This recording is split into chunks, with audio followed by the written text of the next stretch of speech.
подходим получать перчатки, мешки. Самый традиционный призыв к субботнику – в руки перчатки, мешки и вперед собирать то, что было оставлено еще в прошлом году. Первые 15 минут и первая десятка мешков. Состав – классика отходов. Это пластик, окурки, полиэтилен.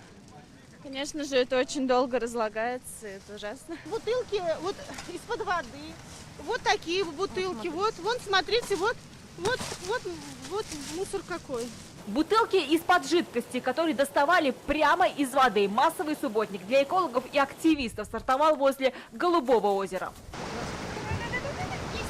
Место популярное среди отдыхающих, чистоту можно навести лишь систематической уборкой, поэтому в сезон по несколько подходов с мешками и перчатками. Мы летом уже собирали здесь мусор, здесь тоже было очень много мусора.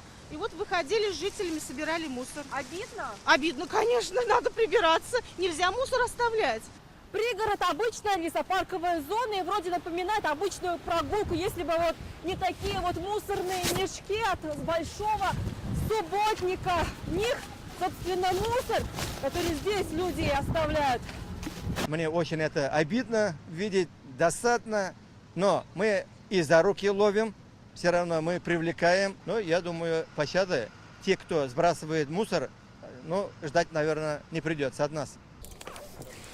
Все в дайвинг. Это тоже призыв к субботнику, только подводному. На другом конце Голубого озера погружались водолазы географического общества. Среди дайверов это еще не самый грязный водоем Казани. Озеро чистит, но до совершенства еще далеко. Там пластика много, деревья утонувшие. Каша будет гречневая. Самое питательное для любителей субботников у активистов сил должно хватить как минимум на 2 месяца и очистку десятков территорий.